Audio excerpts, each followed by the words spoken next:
Welcome to episode 26 of Lost in Translation with Bobby Martin. As always, we're coming from the WCTV studios in Wilmington, Massachusetts. Bobby, we're on a roll. And today we're joined by UMass Lowell sophomore track and field athlete and Wilmington native, Jeandre Abel. Jeandre, welcome. Hi, I'm glad to be here. I'm actually really excited. It's great to have you here. So we first talked like 2 years ago. You were a senior in high school. And at the time I was like, man, this kid is a great story. And I just didn't have the stuff in place to really do it justice. We're going to circle back around and do something on you running at UMass Lowell, actually get a camera out there and everything. But like, okay. How has, it's been 2 years since we last were in this room and spoke. Mm-hmm. How much has life changed or stayed the same in that period? Oh, I mean, drastically. I don't even think I'm the same person anymore. Oh, I'm loving this interview already. Okay, here we go. I feel like, it didn't even feel like 2 years ago. It felt a lot. I'm not sure if it felt shorter than that or longer, but 2 years is since I'm still under 20, that's a pretty large percentage of my life. So, yeah, I've changed a lot. I can't really tell you exactly how. I want to say it's a positive change. I have to think I'm on a positive incline, but yeah, I'm definitely not the same person. You grew up in Wilmington. Can you talk about that? I mean, you look at Wilmington's a small town. You look at the demographics. Yeah. A very small percentage African American. It's a suburban. Like, what was it like growing up in Wilmington, and how did you? Because remember, you told me your family moved to Wilmington. Mm-hmm. I can't remember if it was before or after you were born, but just right as I was born. What brought them to Wilmington, and what was it like growing up here? If I remember correctly, my parents moved to Wilmington because as they were researching different towns in this general area, Wilmington they all had low percentage of black people, but I think my mom was specifically looking for a low percentage because typically the areas with high percentage had higher crime rates. At least that's how she felt. So that's what brought her here. So my sister and I grew up being the only black kids in our school. I'm not sure when it changed for my sister, but I know it changed for me in 4th grade. So, at the time, there were things I didn't acknowledge. But when kids would make jokes like, oh, I'm allergic to chocolate-looking people, or when teachers would be, weirdly harsher with me. Like, if a kid ran into me, I'd be the person who gets punished for it. Things like that. Or there was one time in 4th grade, a 5th grader punched me because I wouldn't give him my basketball, and then I had to apologize for that. So it's just small, wild things like that I didn't realize at the time. That if I think back to it now, I do get a little frustrated. I'm like, wow, they really did me like that. Do you feel like were your sister's younger than you or older than you? She's 14 months older. Okay, so she probably had similar experiences to you then, being around the same age. I wonder if the town has changed at all. Did you feel like it stayed the same throughout your time here, or were there any changes at all by the time you got through high school? Or when I got if I didn't do my track camp over the summer, I wouldn't have noticed the changes. But talking to the middle schoolers, from what I can tell, there's a lot more black people in the school than there were when I was in school. Because for me, when I was in middle school, there was 3. There was 3 or 4 between all the grades. But now kids wear do-rags to school. And I'm like, that's wild. I would have never been allowed to wear a do-rag to school. Your parents wouldn't have let you wear a do-rag. Yeah, they wouldn't have let me wear it. Right. The teachers would look at me strange. But yeah. It's so different for me, and I'm, just a white dude. But I grew up in a city school where there were just as many African Americans as there were white kids going to school. It was 50-50, but between, well, not 50-50, because I think it was majority minority, but there was equal black, white, and then you had the other, Hispanic and Asian and everything that, and I'll hear people sometimes in the suburbs that are talking about oh, well, diversity is crap. No, my life was forever made better by the fact that I grew up around so many different people who were different from me, and I didn't always get along with everybody, and I think I had plenty of ignorance when I was younger too. but like it made me a better person. Like it made me a more well-rounded person. I can't say that I'm anywhere close to perfect, but like growing up around so many people that are different from you, like the only thing I can do when I talk to kids in Wilmington in the limited degree that I do is like I tell them like get out into the world and like find people that are different from you and just talk. I'm not saying adopt everyone's beliefs but like not just talk, but like actually listen.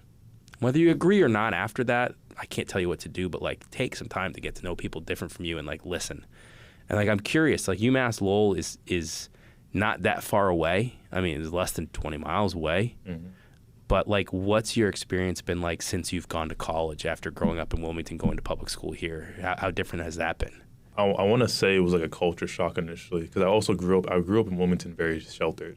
So it wasn't even that. It was a small town, and it was a small town within my small house. So what do you mean sheltered? My first time hanging out with somebody at their house was senior year. Okay. So other than that, I didn't have interactions with friends outside of school. So I didn't have the opportunity to really build a real friendship in that way. I still had friends. Like I played games with them and stuff like that, but I didn't really get to like be as close with the other kids as the other kids were with each other. Mm-hmm. If that makes sense. I still have 2 really close friends despite that, though. So when I got to college, the first initial thing I noticed is that there were kids who I didn't ever think would exist. Like they didn't seem. I had to process the fact that they were real people. Because not to say that everybody's the same, but when you grow up in one area, people take very similar traits from each other. And I wasn't seeing those traits in Lowell because Lowell is a school where people can come from Canada or from different states. So, yeah. How'd you get into track and field? I know that the big thing I've always heard people are like, oh, man, if only he played football at Wilmington High. Yes. The schools had a lot of near misses and being one player away or something and you were the guy that when you were, everyone's like, oh, if only he played football. Everybody told me that. How did you get into track and field and just why track and when did you know you were good? It's funny you say that because I went into high school wanting to play football, but my mom didn't allow it. She didn't want me to get hurt.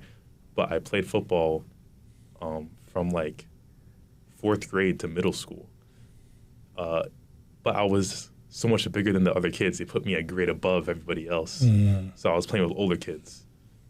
When I got to high school, she wanted me to be, 1, not in a sport that would give me a head injury, and 2, closer to my sister. So since my sister was doing track, I got thrown into cross country, which I didn't enjoy. I think the only part I liked about it was that I could listen to music while I ran. I realized that was good when our first time trial in winter track, when winter track started.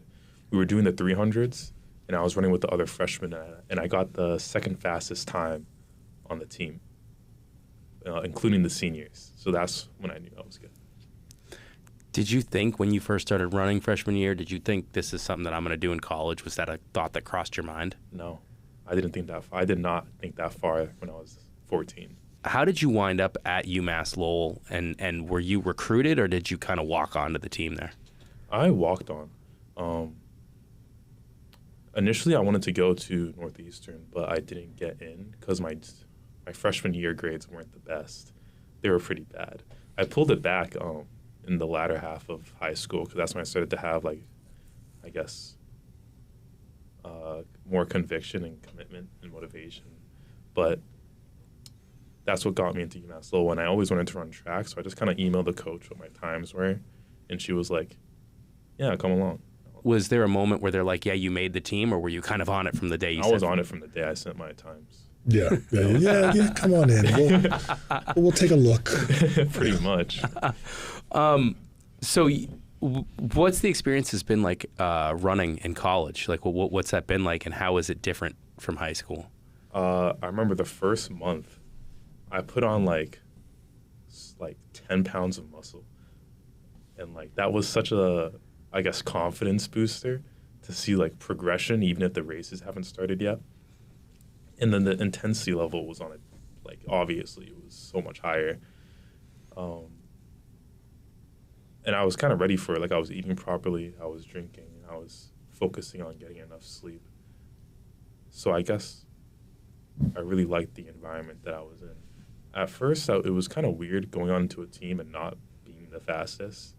But for every freshman who was there, that was the same experience of going onto a team and not being the fastest. Were you at least the fastest freshman? Yes, actually. Okay.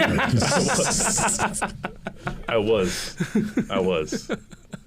That's insane to not have been like recruited anywhere. And can you imagine being a coach and then it's just like get an email, oh, these are my times, and the freshman shows up that you didn't recruit, didn't know from a hole in the wall, and it's like, I'm the fastest freshman on the team. Well, I didn't go there the fastest, but because my running form was atrocious. I looked like a duck. It was so bad. So I guess when my coach saw my times and then saw how badly I ran, she was like, okay, we can work on this. So, yeah. Yeah. He's horrible, but he can be so good. Wow, look at his time. Pretty much. That is awesome. That is talent. Wow. Have you gotten to experience Lowell at all? I live in Lowell now, and I mean, Lowell's, there's all different parts as a city. I went there, plenty in undergrad. UMass Lowell has certainly blown up since then, but like Lowell is, there's only Tewksbury really in between Wilmington and Lowell, but it's like a world away almost. Have you gotten to be out and about and experience the food or anything in Lowell? Like, what's Lowell been like? I had some food, nothing notable. I went out with my roommates like the first couple weeks. We went out to eat in different places. That was nice. I guess since I was sheltered, I never really focused on those type of things. Since it was never part of my life, it still isn't really. Well, I'm interested to know, is there some certain type of cuisine in Lowell that you gotta Oh man, Vietnamese. There's so many Vietnamese spots for like pho, like really good soup. Yeah. There's a whole bunch. There's Cambodian. There's all kinds of different Asian restaurants. There is a lot of that. China buffet too is a great spot to go if you just want to get a ton of Chinese food. It's a really solid. It's one of our favorite places to go because you don't break the bank and like you can get a ton of Chinese food. Nice. And it's. Do you have a favorite track you guys have run at yet? I know we talked a little bit about your least favorite being New Balance. So New Balance is the spot? Yeah, that's my favorite track. It's a very big facility. The track feels nice. I'm pretty sure it raises and lowers. I just like the building. So, yeah, that's a beautiful building. You told me you ran a PR in your first college race. Is that right? I think I exaggerated slightly. My first ever race, I ran the 400, but my first 200, I PR'd. Yeah. So what are you majoring in? Psychology currently, but I was thinking of changing to computer science. What's the motivation there? I don't want to go to med school. That's right. We were talking, and you were talking about med school when you were in here. 2 years. I guess a lot changes in 2 years. Yes. What's the reason for not wanting to go to med school? Well, he can't tell us. He doesn't know quite how he's grown yet, right? It would have been too broad. I mean, like, I'm not a big fan of just like talking about myself, to be honest. Yeah. Hence the podcast. Yeah, okay, all right. Yeah, but I like talking to other people, hearing them speak about themselves. I find that interesting. I feel self-centered if I do it too much. But with the med school thing, I just didn't like the idea of not being able to start building myself until 27 or 28. That turned me off from going to med school. Yeah, being in school for that long is pretty tough. I know everybody looks at it, they're like, oh, but you make so much money as a doctor. But like, you are like a professional student for like a very long time. I don't care about money that much. Like, I would make more as a doctor than a computer science major, but it's as long as I'm making enough to be able to provide for whoever I'm with and kids if I have them, I don't care. Something I want to ask you about now a couple of years later, because your senior year, you went out for the High School Musical in the spring, right? Did you? Yes. And you were in it, yeah. And that was your first time, I think, ever doing any acting, really, from what I remember from us talking. Yeah. Looking back now, what was that experience like? Wait, what was the musical? Chicago. Chicago. Yeah. Okay. Yes. All right. Nice. It was fun. I just have good memories of it. I remember when I was first there, I was so nervous. I was like, wow. Well, first off, I there weren't a lot of guys. So in the dancing bits, I was the only guy there. So I was like, wow, I'm the only guy. I'm the only black kid. And I'm the new kid. So I was like, this is weird. But nobody there treated me weirdly. Like, compared to the other environments I was in Wilmington, I felt like the track team and the drama club treated me the most respectfully, like the most like a normal person. Like, I didn't get those weird vibes or weird looks that I felt when I was younger. So what you've kind of had a change, and I think it's totally normal that, you know, kids, I'm still gonna call you kid because I am a kid. yeah, I mean, it's like people aren't adults. Even when you turn 21, you're still a kid. You change majors, you change goals, you change everything. Right now, do you have any idea, you know, 5 years from now, what you'd like to be doing? 5 years is a lot. So that's 3 years after I graduate, or around that. Jesus Christ. I'd want to be moved out. Ideally, yeah. I'd want to be moved out. Living with my girlfriend. I'd want to have a job. Shoot. So we've got independent, we've got self-sufficient, Yeah. and what else we got? That's wild to be 24 or 25. Because right now that seems old to me. But when I'm 24 or 25, it probably won't seem that old. Yeah, I remember, though, that's when you're that young, it seems like it's a lifetime away just to be in your mid-20s. Yes. Do you have any goals in track for the next, before your career is done? Yeah, I want to go for the 100. I want to run a 10.5 at least. For the 200, I want to run 20 low, and that, which is very ambitious. But I love the 200. I used to hate the 300 in high school because it injured me really badly. My second 300 race. What'd you do? I tore my hip flexor. Oh, Yeah, wow. it was bad. That's I've heard, you know, I've had so many injuries, but I've never torn it. I've torn a lot, but never that. But I've heard a torn hip flexor is a very high Oh, 1 to 10 pain scale. It Like, was so painful. I can't Yeah. even imagine. Ugh. I didn't cry though. I silently screamed at the end of my race.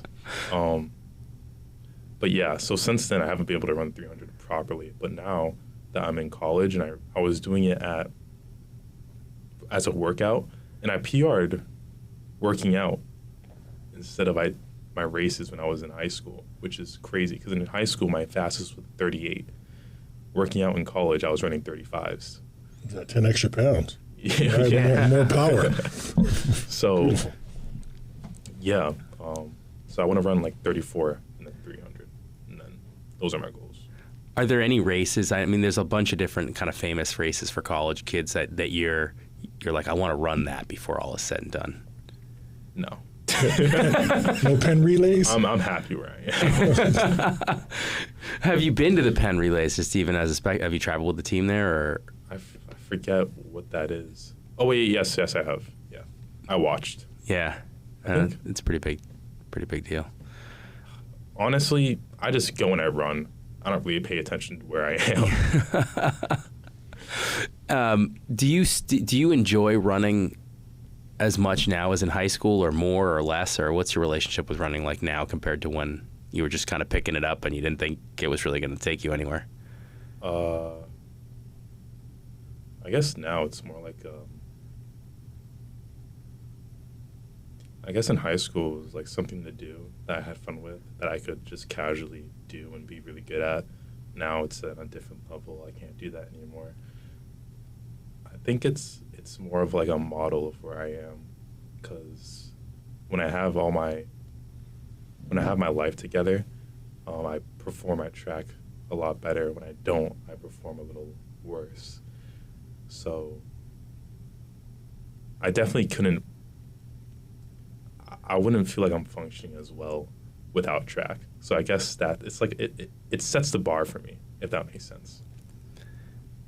Makes sense. So yeah. the track sets the bar for you, so you can relax and be yourself. Mm-hmm. It Or is you also express yourself, I should say. yeah, it is also a stress reliever. So I feel like without it, I definitely wouldn't be doing well for myself as well as I could be. I mean, What, I think there are a lot of kids that are like, oh, I want to play a sport in college, and like they don't realize everything that goes into it. Were there any, what parts of being a college athlete were like a wake-up call or something new to you that you're like, I wasn't expecting that after my experiences being a high school athlete? the time, like so much time goes, like it's taken from my day. And then sometimes I would get envious of the kids who can just go to class and then go to their dorm, do their homework, and have so much free time. That was a huge wake-up call. And then also, there were study hall hours I had to complete. That I think time was the biggest one, though. Yeah. So I'm interested to know, and just switching topics for a second, because I enjoyed theater also when I was younger. So like we did Jesus Christ Superstar, and I was Jesus. And I can still remember the whole thing right now. I could sing everybody's part if I had to. But tell me about Chicago. What part did you get? I mean, how was the experience? So when I was doing Chicago, I was juggling both track and theater since they started at the same time. Yep. So I'd go to track, and then I'd have like 30 minutes to practice the play. Oh my God. And honestly, I didn't think I would be able to do it because I had, not only was I starting later than everybody else, I had significantly less time to practice the songs and the dances and my part. And somehow I did it. I had two relatively small parts. At the beginning of the play, I played a police officer when some guy gets killed. I forget his name. Okay. And then at the end of the play, I say like the ending. I said the ending lines, kind of like in an announcer voice, Okay. in like an old time bar type of thing. So that was probably my favorite part of the play. That's cool.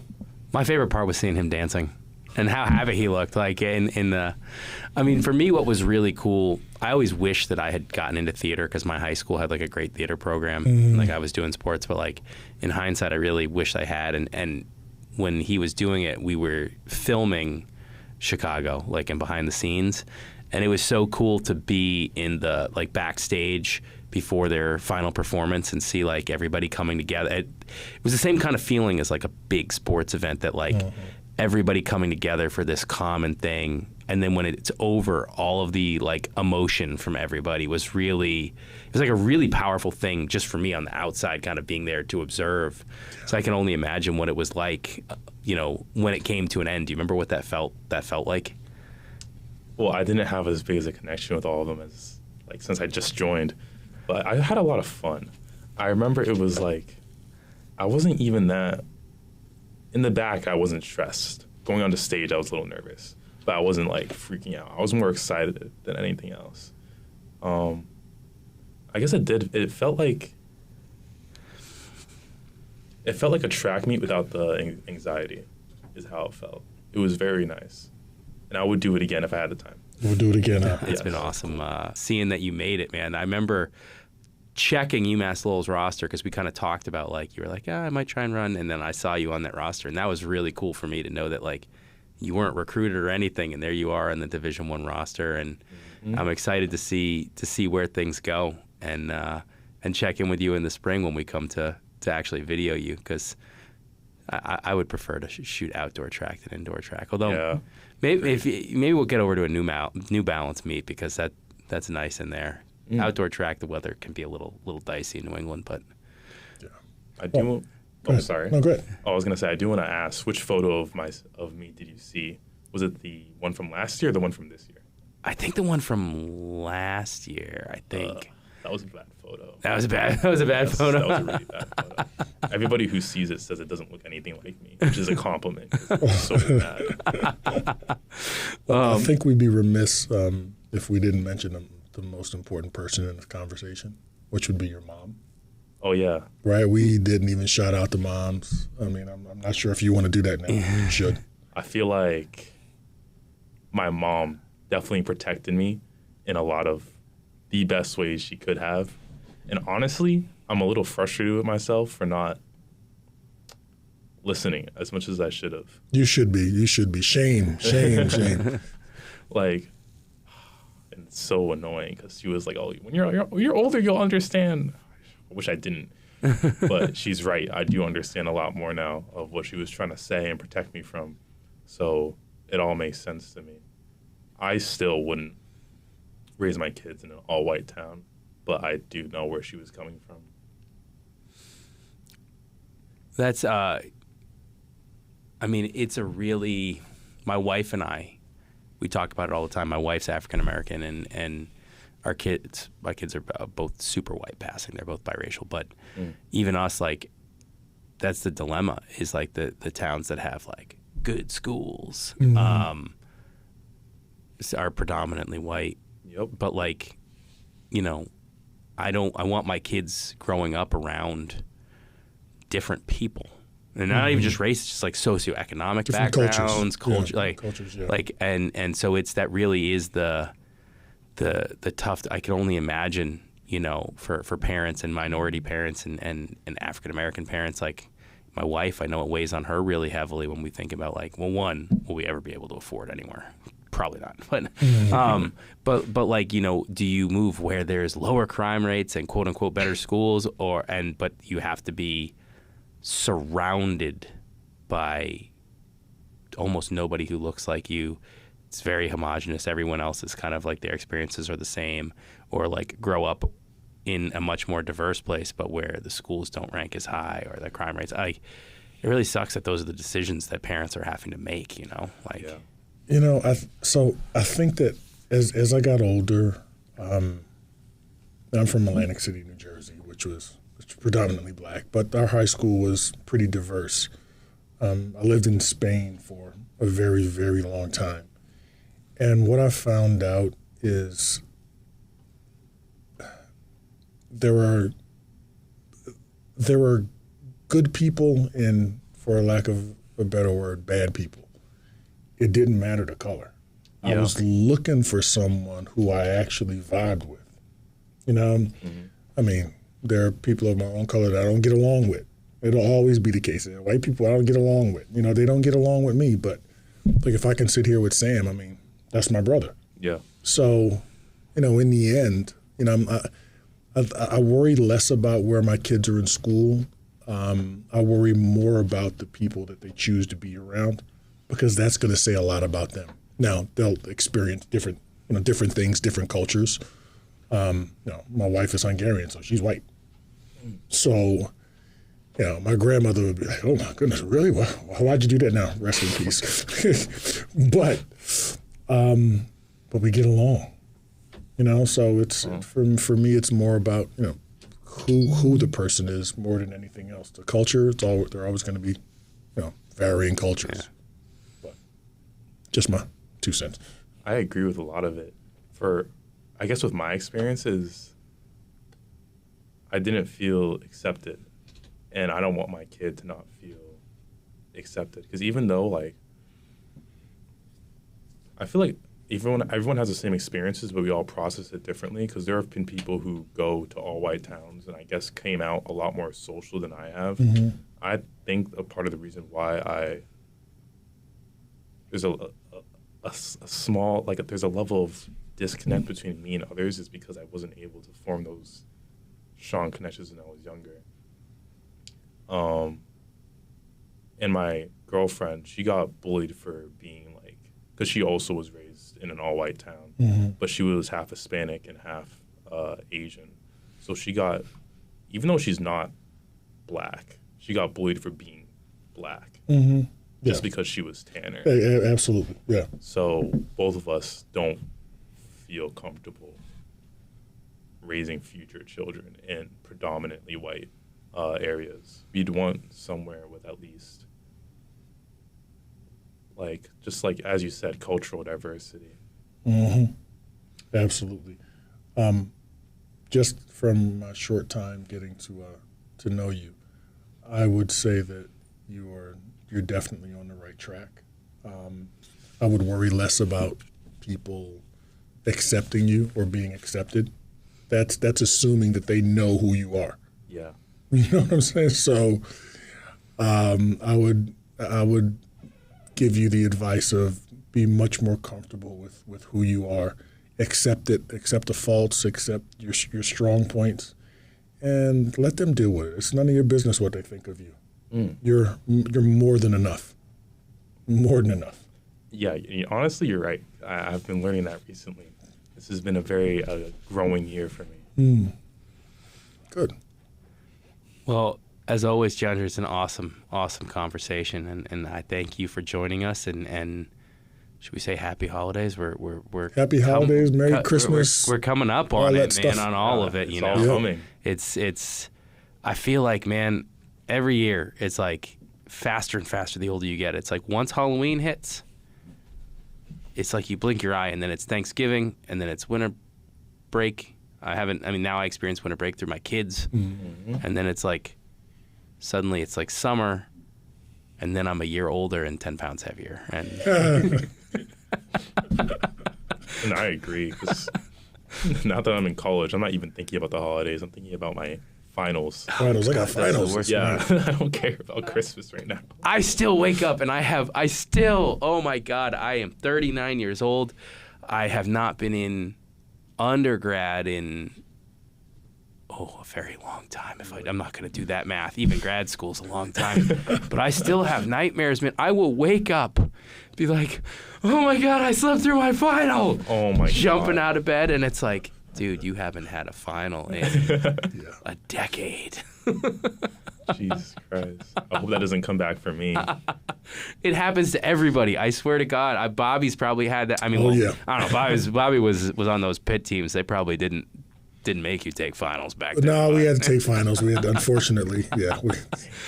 But I still never fail. Have the nightmare. It doesn't matter how old I get. Like, I wake up and I'm like, oh my God, I missed my final. I'm gonna have to repeat a year. Well, Jeandre, thank you so much for joining us, man. And I really am looking Appreciate forward to you, seeing Yeah, of Thank you course. for coming seeing in. how the rest of your career goes. I was like coming here. I was kind of nervous because wow, it's been a minute. I don't know how I did it last time. Apparently, it was good. I don't know if I'm going to be able to do it again, but it was fun. I think it's very nice and relaxing. Well, thank you, man. Appreciate it. Of course.